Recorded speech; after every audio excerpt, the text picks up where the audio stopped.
Welcome everybody. Thank you so much for coming to part 2 of the art and practice of muscle testing, using it as a tool for communicating with your own body and your whole self. Today we're going to talk about 4 different segments. The first segment is a little bit of a review because there are a few people here who did not come to part 1. So it's just going to be a short review about muscle testing, how to use it, and a couple of the techniques that I presented last time. Then we'll take a break and you'll be able to practice that. Then we'll go on to the second segment in which we're going to talk about mental topics. Then we're going to take a break and we're going to come back and talk about emotional topics. And then we're going to take a break, and all those practices, those are practice breaks. And then we're going to the fourth topic, which is about spiritual and energetic topics. So we're deepening the practice of muscle testing. In part 1, we talked about lifestyle topics, physical body and chemical body. And we didn't go into great detail. I just presented that because they are the simplest ways of learning how to muscle test and not get caught up in whether it's the right answer or the wrong answer. So when you are learning, I tend to recommend that people keep it simple, keep it straightforward, keep it on topics that are not challenging to them. But then we're going to go deeper and talk about some of the challenging topics that can be, you're not sure whether you're really getting accurate information if you're just learning. So today, the first topic, though, in reviewing is communication. Muscle testing or body dowsing or whatever it is that you want to call it, to me, is a primary tool for communicating with the body and with the whole self. It's like any communication. It works if you're clear. It doesn't work if you are scattered and not focused. It works if you are in a partnership with the body. It doesn't work if you are in a suppression of the body. You need to really be able to open yourself to be truly willing to communicate with your body and to find out what it has to say, and to then hopefully follow what it has to say and apply it in your everyday life.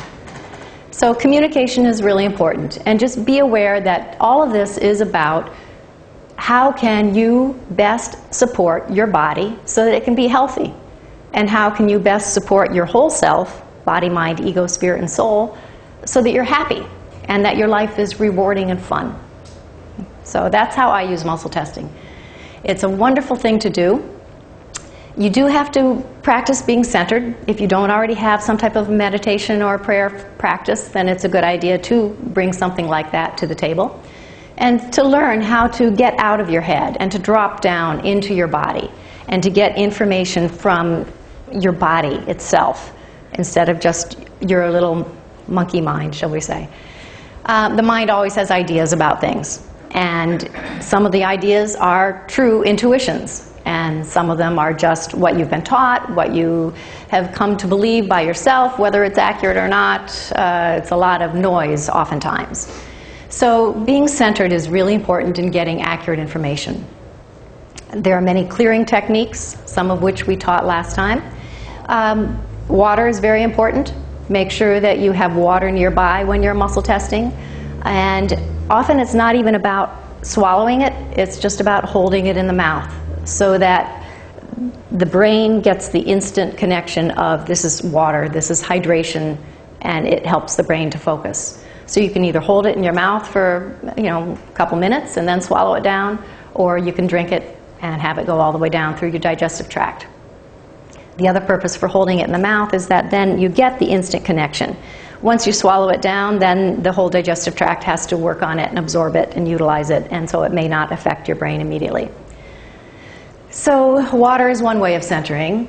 Another way is to tap those points, K27, that we talked about last time. It's a meridian point at right where the sternum and the clavicle and the first rib connect. So you don't want to actually be on the bulge of the clavicle. You want to be a little bit down, and there's a little hollow there. So that's the end of the kidney meridian, K27, and you can just tap it, you can rub it, you can hold it, you can do whatever you want, but it helps to bring the body into a calmer state and more focused state. Other meridians that we presented last time were the end of the governing vessel and the central vessel. So the central vessel comes up the front of the body and ends right here. Governing vessel comes up the back of the body and ends right here. And so you can tap those two places. Other centering techniques are to be breathing. Make sure that you are actually breathing fully. Most of us have a tendency to be shallow breathers. It's as if we don't want to be heard, we don't want to be noticed. And so instead, you need to really take a deep breath. Fill your lungs. Picture that breath going all the way through your body into every cell, every organ, every tissue, every structure. Do it again. Make noise, who cares? Make sure you're breathing deeply. There are many other centering techniques I may have referred to last time or not. You can just, rub your thighs to wake your body up. We sit too much, so rub your thighs is a good thing. You can do cross crawl, where you're crossing, doing opposition. So right arm, left leg, left arm, right leg. That will center and balance the body and the brain. You can hold these points, the emotional neurovascular points. We talked about them last time, and we'll use them again this time. And they're bladder 14. So we'll talk about it in detail. So all these different centering techniques are just ways for you to make sure that you are fully present and that you are ready to ask questions.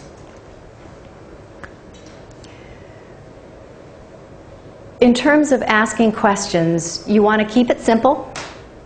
You want to make it sure that it's one question at a time.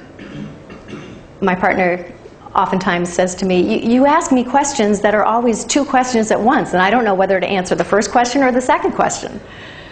So in this case, we need to make sure it's just one question, and it's a clear question that is easy for the body to understand. So it helps when you're asking questions to picture it in your mind. Whether it's an object, like you have a supplement you want to know about and you don't have it with you, then picture as best you can what that bottle looks like, or what the pill looks like, or the product, whatever it is, and then hold it against your abdomen in the case of a product. Abdomen because of your belly button, which is your first mouth. It's where your nervous system is connected to everything. So you hold it there, you close your eyes, you imagine it, and then you ask your body about that product. Is this something that's helpful for me? How often would it be helpful for me to take it? Daily? Weekly? Once a week? Twice a week? 3 times a week? Whatever it is. And you get your details that way. If it's not a product, if it's something that you're thinking about, okay, exercise, what should I do for exercise? Then picture yourself doing it. Or even do it a couple of times.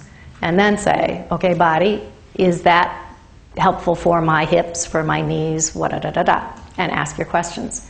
So you want to make it as clear as possible so that it is as if you and your body are really in a dialogue, that you are in communication with each other as a partnership, and your body is really understanding what it is that you have to say. You're not just being vague and wanting an answer. Okay. Other things, I generally practice asking myself every time I muscle test, may I have a clear no? May I have a clear yes? Once I get them, okay, great. Now, is this a good time for me to be asking questions? I may think it's a great time, and my body says, you need to go do something else, you need to take care of this, that, the other, whatever it is. Then if it's something that I want to ask my body, then I say, okay, body, are we in communication? Is it appropriate to talk right now? Okay, now I'd like to talk about this topic. Is this a good time to talk about this topic? And again, my ego may think it's a great time to talk about this particular topic, and my body may say, no, let's not talk about that one, let's talk about this one instead. Now, you can't know that, except that you'll get a no of whether it's okay to talk about it right now. Then you can say, well, can we talk about any topic? Yes. Okay, how about this topic, or that topic, or this topic, or that topic? And when you finally get the yes, then pursue that particular topic. So again, you want to make sure that you're both in sync and that it's working well. Each time I take a break, even if it's to help clarify what is my next question, then when I go back to it, I'll again say, may I have a clear no, and may I have a clear yes, just to make sure that we're ready to do it at the same time. Okay. Knowledge. How do you ask a question? You all have everything you need to know about your body in your experience. So if there's something that you want to ask about and you don't happen to know what the name of the particular organ is in this particular area of your body, that's okay. You don't need to know that. You can just ask about whatever it is in that area and your body will give you information. You may not know, okay, this is an antioxidant versus that is an amino acid. That's okay. You don't need to know that. All you need to know is this product something that my body likes? Like if you already are taking something. Or is this food something that is helpful for this situation? Or is this drink something that's helpful or harmful? You know, so you say that there's two questions. Can't do that. Is this product or is this drink helpful for this situation? Or is this drink harmful for this situation? And each of your body sections, body areas, will know what is helpful for them. So you may be taking 5 things, or eating 2 things, or not doing 3 things to help one area of your body, and then there's other things that you're doing to help another area of your body. And that's okay. You can prioritize what's most important by asking the body. All right, you know, you just told me about 7 different things I'm supposed to do. My life is too busy. I can't keep this straight. Can we prioritize body? Yes. Okay, great. So what are the 3 most important things, for example? And then you ask, is it this one, is it this one, is it this one, is it this one, until you get the 3 most important things. So just, it's a process. Yes-no questions can be really, I don't know what, hard to do at first. Because you're trying to think of what the next question is while you're asking about the current question, and you can't do that. You really have to be focused on this question. And then take 3 minutes to think before you then ask what your next question is. I had a lot of experience as a child playing 20 questions, because we would go on long car rides together, and we had 5 kids, and my parents would just try to keep us busy with whatever games they could. And so 20 questions was one of those things. And it seems like that was just perfect for me learning how to be a muscle tester, because I had learned this art of questioning at a very young age that helped me to find out what it is that I needed to find out from my body. Now, there's a whole perspective in life that anything, that the answers are all there. We just need to learn how to ask the right question. That applies to many, many different areas of our life. So trust that all the answers that you need are available to you, whether from your own body's wisdom or from the invisible ones who are around us. We'll talk more about that later. And that you just need to tune in and be open to whatever is the correct question. Trust your intuition. I didn't have any intuition, or so I thought. I was logical, I was rational. This was how I'd been trained, to be left-brained. My father was a professor, my mother was a teacher. Everything had to be logical and rational. So muscle testing for me was a great way to be logical and rational. And then I realized that there were times when I would get stuck. And I wouldn't know what to say, what to ask, where to go next. And if I just centered, got out of my head, and dropped down into my body again, then some idea would arise. It was like something would just kind of bubble up to my brain, and then my brain would say, oh, I know, you can ask about this. And then I began to realize, oh, that's intuition. I actually do have intuition. Pretty cool.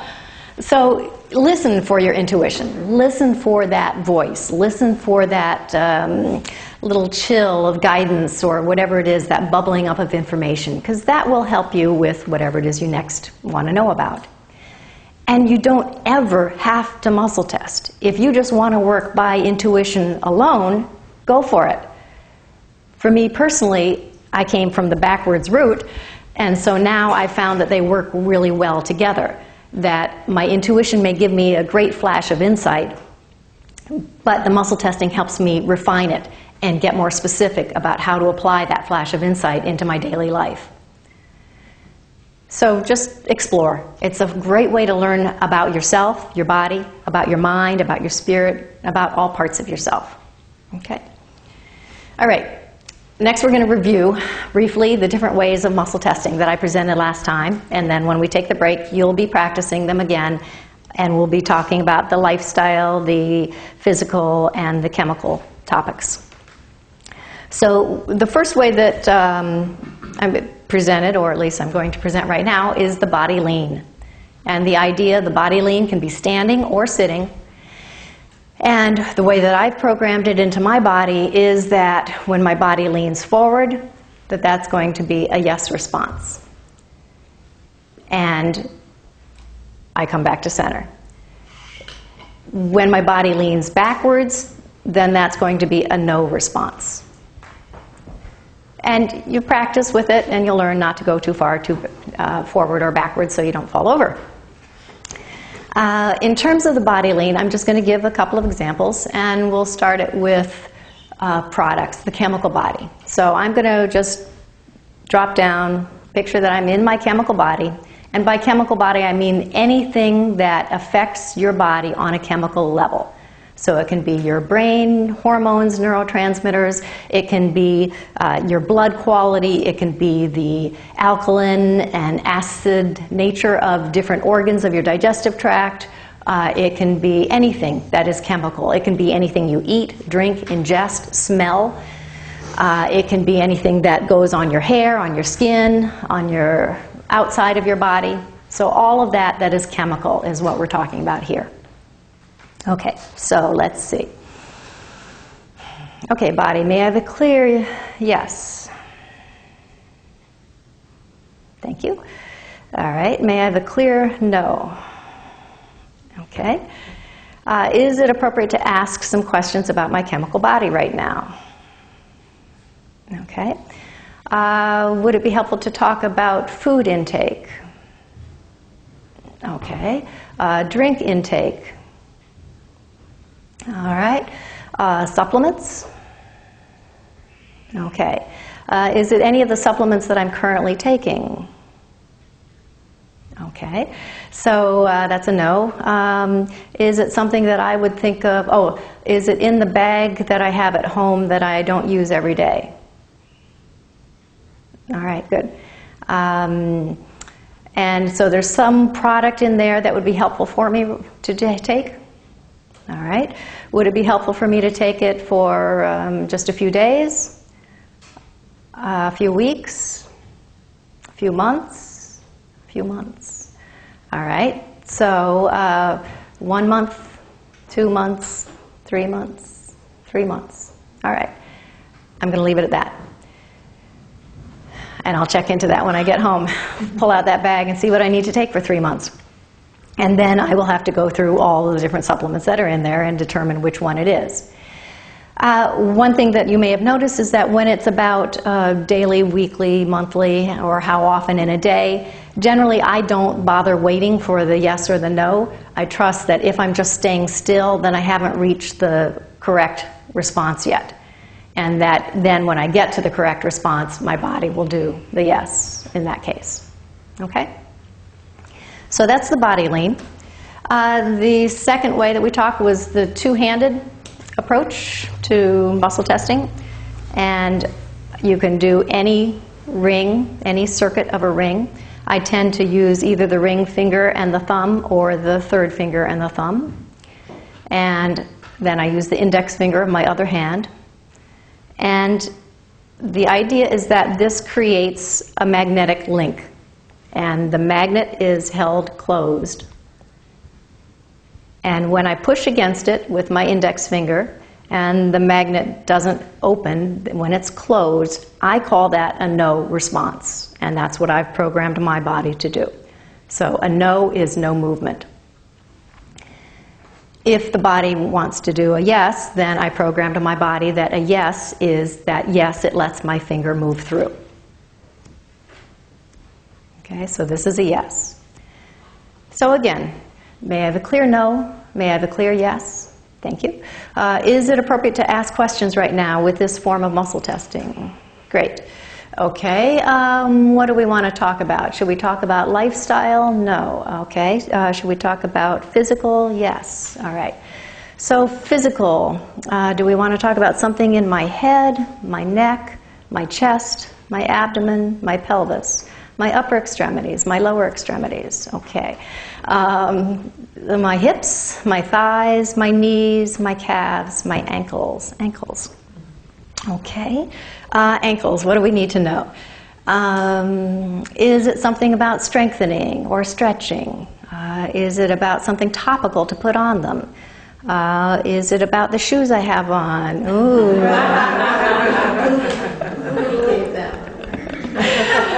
Do I need to take my shoes off? Okay. Forgive me? The barefoot teacher. Okay. I can feel it already. May I have a clear no and a clear yes. Is there anything else I need to know about my ankles? Okay, are we ready to go on? Good. Okay, so you see the idea for that. Now we're going to review the third way, which is the finger flick. I tend to do it with my index finger and thumb, and you can do it with either hand. I actually have also developed when I'm lying down, and then sometimes I get tired of doing that position. I've also developed a reverse way of taking the finger and thumb and flicking the thumb off of the finger, which is sometimes a lot more comfortable. So it just depends on comfort. You figure out which fingers work well for you, how you want to do what you want to do. Okay. So the finger flick, again, for me, the way that I've programmed my body is that when it's a no, it doesn't move. There's no movement on a no. When it's a yes, it flicks. Okay? So may I have a clear no? May I have a clear yes? Thank you. All right. Are we ready to talk through this means of muscle testing? Yes. Okay, good. Should we talk about the physical, the lifestyle? All right, lifestyle.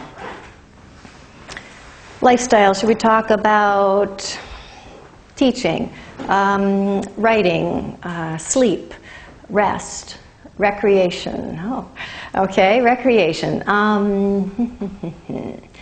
How about making music, going for a walk, being outside, laughing, watching movies? Recreation. Something active, something passive. Passive recreation. How about listening to music? How about connecting with guides? How about passive recreation? How about reading? Singing, listening to something, working with color, and that's recreation. Okay.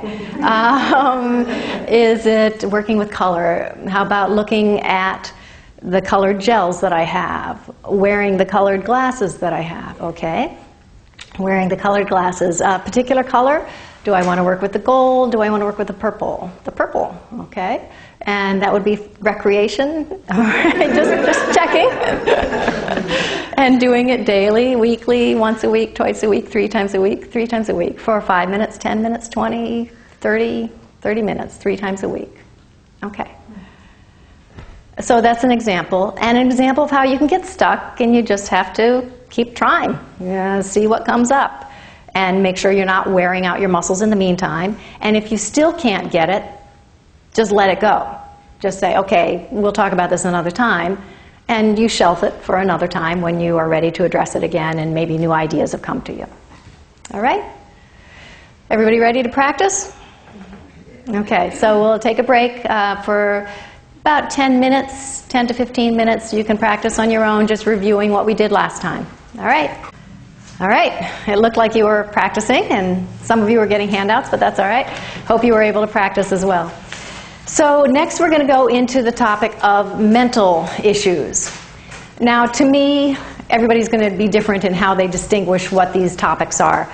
But for me, mental topics have come up as being things that have to do with how our brains function, how our thoughts and our beliefs function, how we are affected by what happens up here on a mind level, an ego level, a mind level, that kind of activities. So I'm just going to cover 2 of the many mental topics that I've learned about from bodies. None of this was anything that I knew about. Chiropractic school didn't teach me about mental, emotional, and spiritual things. These are all things that I had to learn from bodies themselves, because they told me with the muscle testing that they needed to address something that wasn't physical, lifestyle, and chemical. So then I would just start searching. Okay, is it emotional? Is it mental? Is it spiritual? Is it energetic? And I would get yeses and nos, and I would then have to find what it was. So you will find things on your own as well.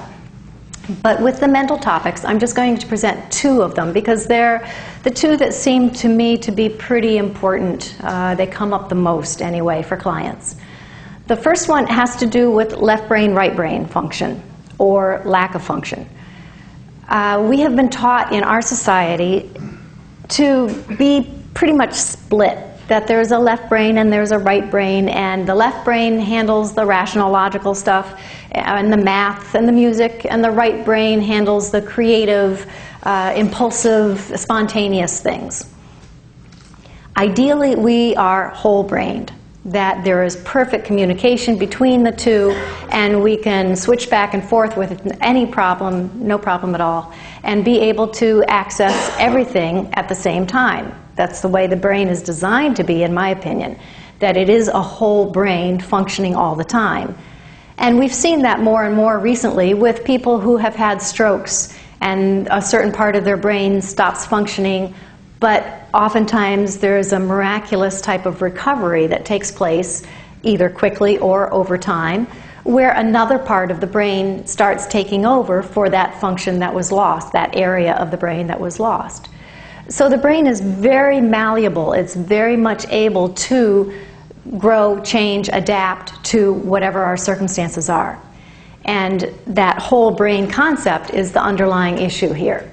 So left brain and right brain with muscle testing can be a really fun thing. The left brain, as you may know, works with your right hand, your right leg, the right side of your body. The right brain works with your left hand, your left leg. And so then there's this part of the brain where it crosses over, the corpus callosum, where all the information crosses over so that it can share the information with other things. So for example, if you were to step on a tack, not only would your left leg have to react, but your right leg would have to react, because it's going to have to support you as you jump in pain. So all that information goes up to the brain, back down instantaneously, so that you have the appropriate response. What we're going to be doing is helping information to cross over between the left brain and the right brain. So this first topic is about those imbalances, and it comes up for people in terms of being conflicted. Usually that there is some type of an internal struggle, an internal battle. It can be even like a war where part of the self wants to do this, that's really good for them, and part of the self wants to do that, which is not really good for them. And so you want to bring those parts together so that there's not this internal struggle, so that you can have ease in your life. So it can be as simple as, I'd really like to go to this activity tonight, but there's also that activity. That's not a huge war, that's not a huge struggle, that's just choices that we always have to make in life about what is it that we want to do with our time and how do we prioritize. But when it gets bigger, that's when it can cause conflict in the body, and that conflict can prevent us from moving forward. So, for example, if somebody is wanting to stop smoking and yet their body doesn't want to stop smoking, or there's something that they want to change their life and not be a hoarder anymore, and yet their habits are such that they are a hoarder. There's all these things that can be major conflicts within themselves. I'm going to present, again, just for myself, an example And then I'll show you how to correct it. And then when we take our break, there's going to be 2 topics, but when we take our break, you'll practice that.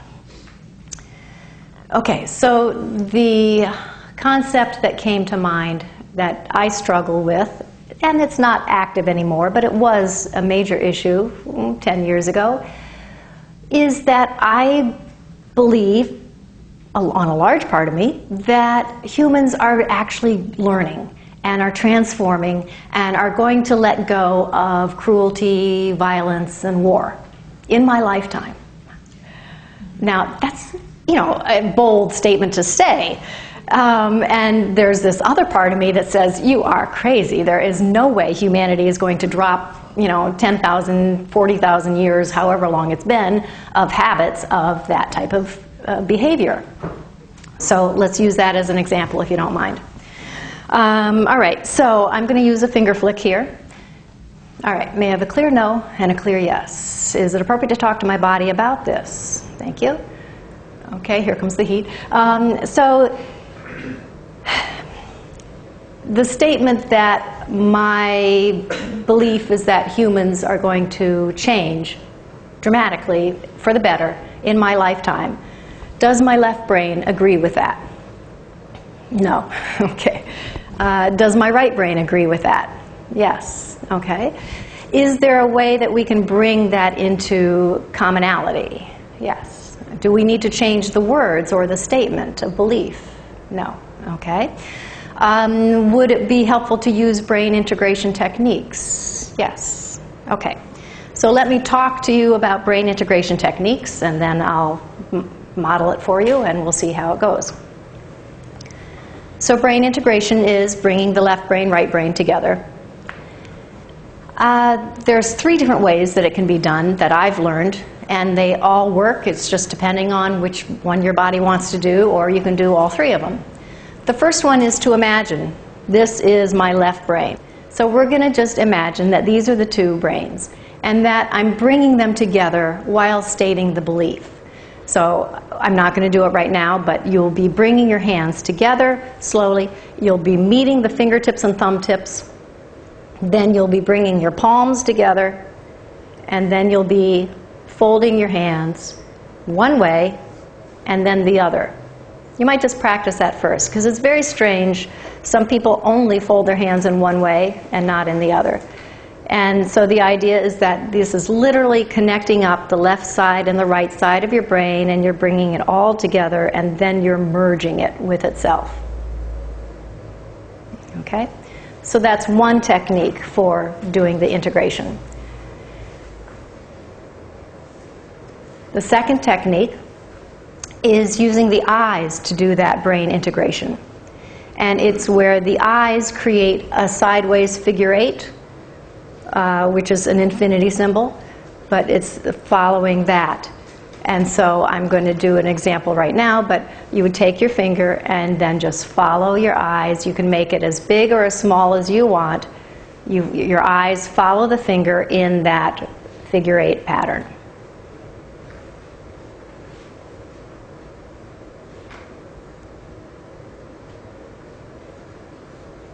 If one technique is more difficult than another, like that makes me dizzy as soon as I start doing it. Okay, so is it more effective? Is that side more effective, or don't do it? Start out with whatever feels comfortable for your body.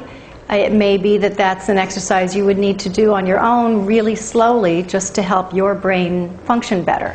So if it's making you dizzy now, don't go that fast, but just do it really slowly, so that it's not so much of a shock to the muscles of the eyes and to the functioning of the brain.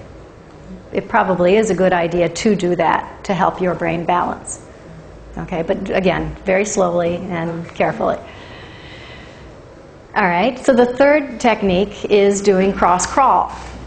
Cross crawl is what I demonstrated before, where you're bringing the opposite sides of the leg and arm together. You can actually touch knee to elbow if you wish, or you can just bring it over the midline. And the idea is that you are really connecting that left-right brain up in the head, or you can just walk in place, marching in place. It's usually more effective if you bring it to the midline or cross it over, the way we are with our hands. Okay, so let's see how it goes.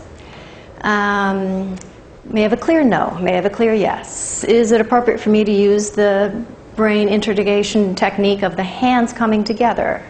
No. Okay. Should I use the cross crawl? No. Should I use the figure eights of the eyes? Yes. And should I make my statement at the same time? Yes. Okay, so what was my statement? Humans are going to live without cruelty, war, and violence in my lifetime. All right, so humans are going to live without cruelty, war, and violence within my lifetime. I believe that humans are going to live without cruelty, war, and violence within my lifetime. I pray that humans are going to live without cruelty, war, and violence within my lifetime. Clear no and a clear yes. Is that sufficient? No. Do I need to work with this just today? For days, for weeks? 1 week, 2 weeks, 3 weeks, 4 weeks, 5 weeks, 6 weeks, okay? Once a day, twice a day, 2 times a day I need to do figure eights, or the lateral figure eights for the next 6 weeks, okay? And by then, will I have integrated the information? Yes, okay. I'm going to go ahead and do an example. Is that all right? Thank you. I'm going to do an example of the other, just so that you can see that, with the hands. So again, I'm just pretending that this is my brain, each side of my brain. These are the 2 hemispheres, and we're bringing it together while repeating that same statement. It is my hope, my dream, my prayer that humans come together and live without cruelty, war, and violence in my lifetime. It is my hope, my dream, my prayer that humans come together to live without cruelty, war, and violence in my lifetime.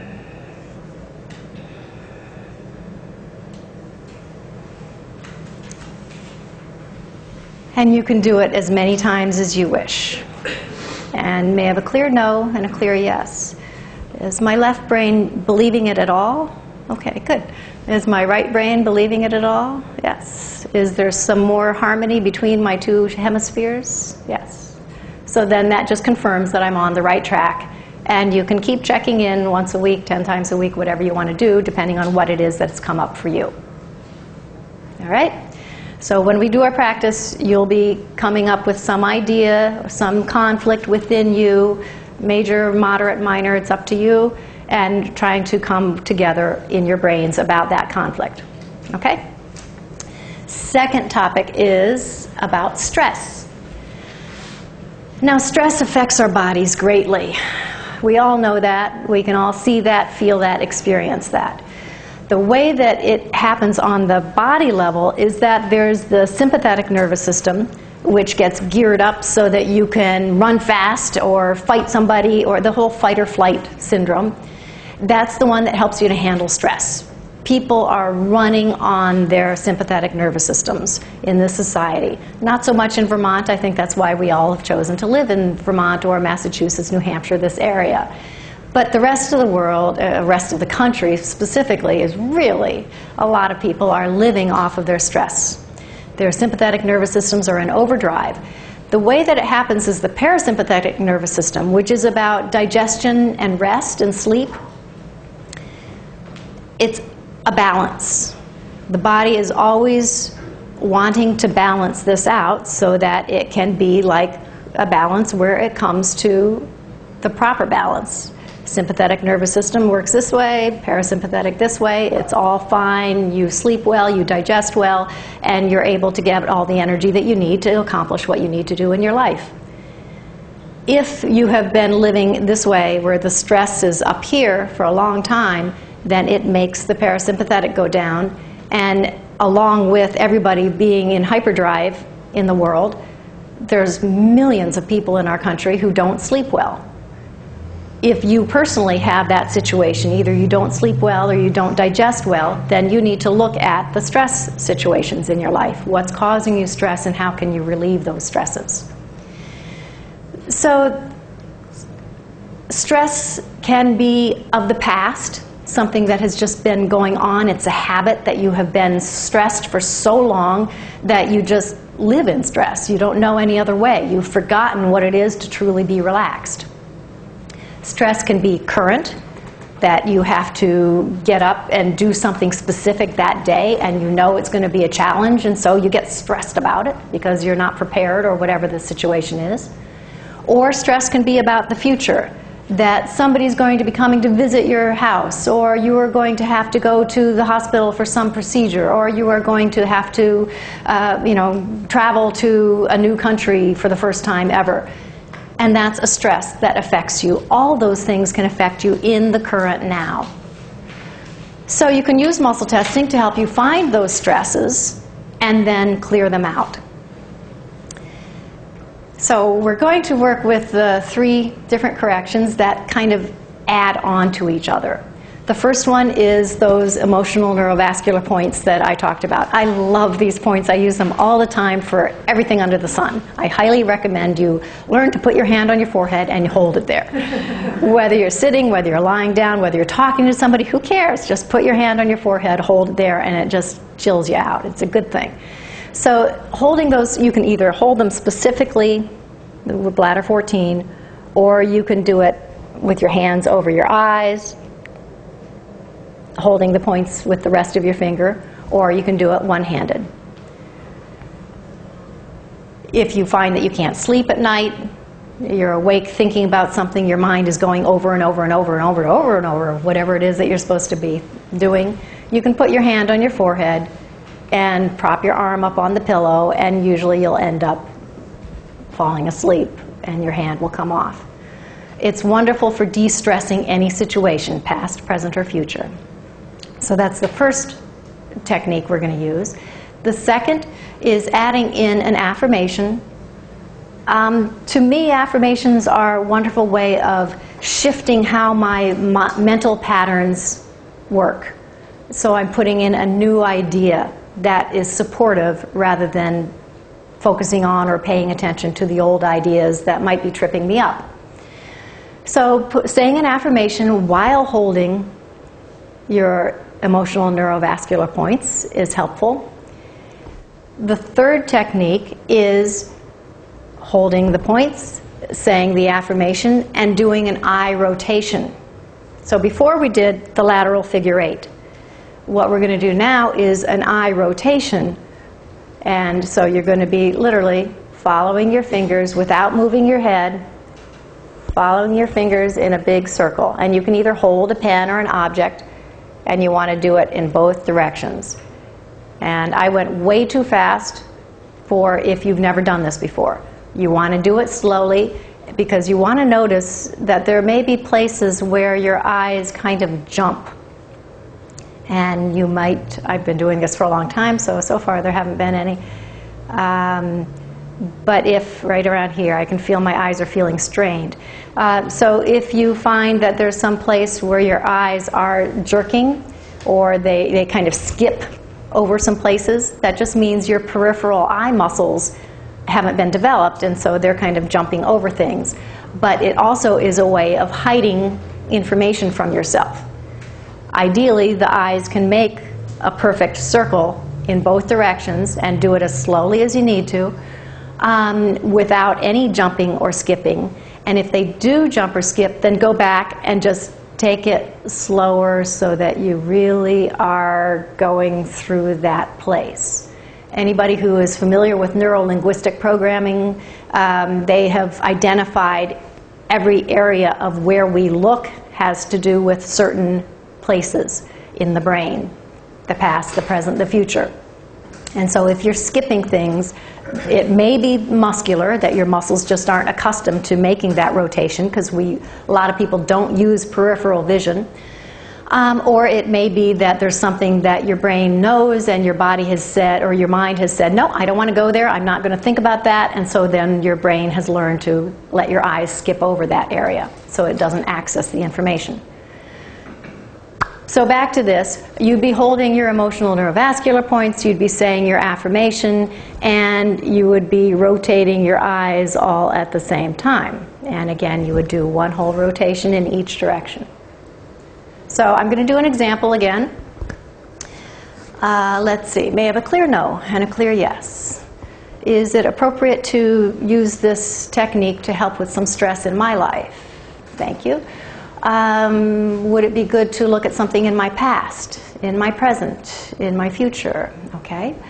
Is it personally my future? Is it the future of my life in Vermont? Okay. So it's the future of other Vermonters as well? Yes. Okay.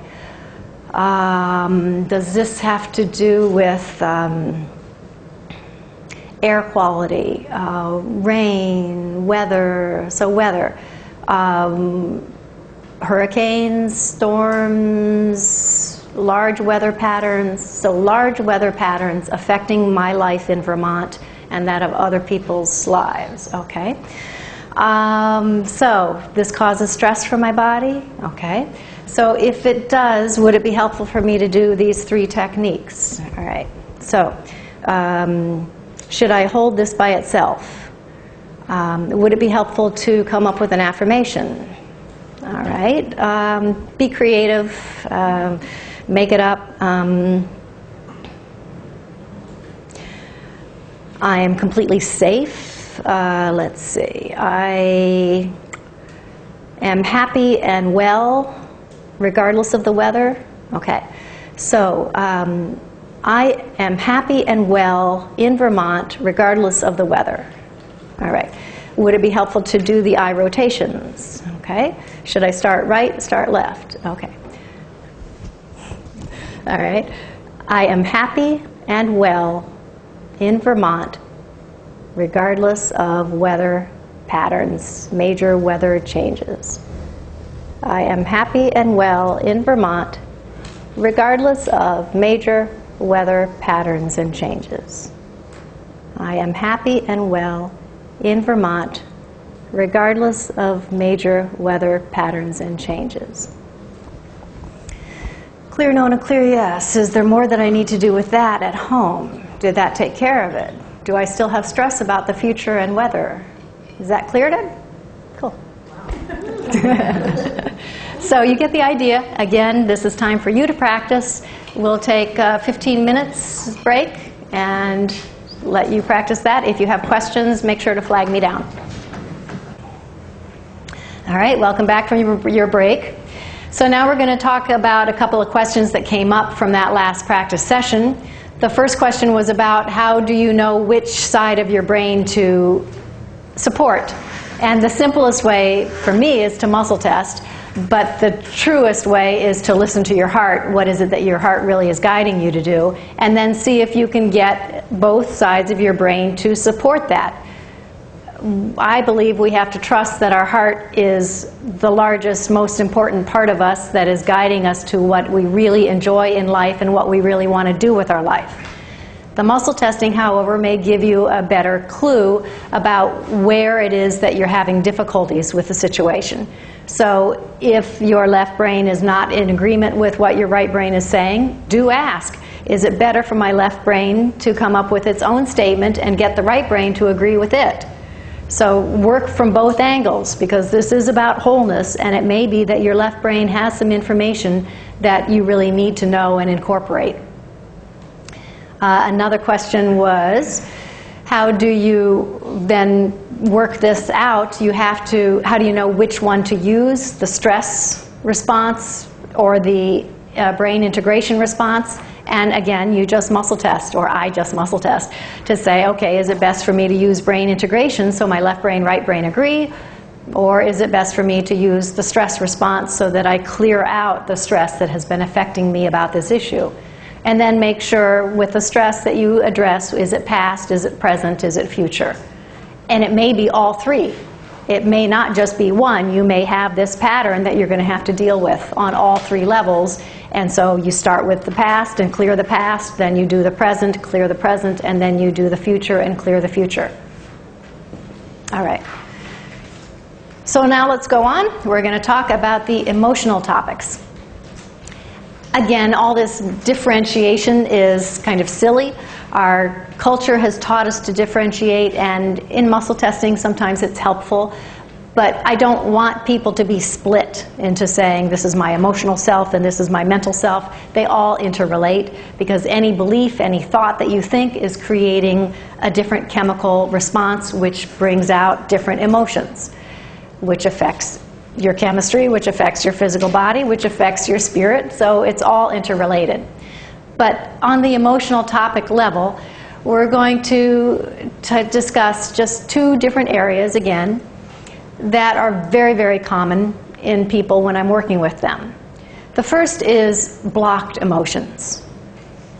Whether it was in our childhood or whether it was last week, oftentimes we have emotional responses that either we are not allowed to express or it's not the right time to express them, and so we have to kind of shut them down until we can be in safe space.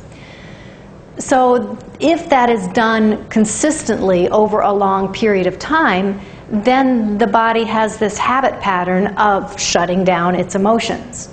And that tends to create blockages in the energetic pathways of the body.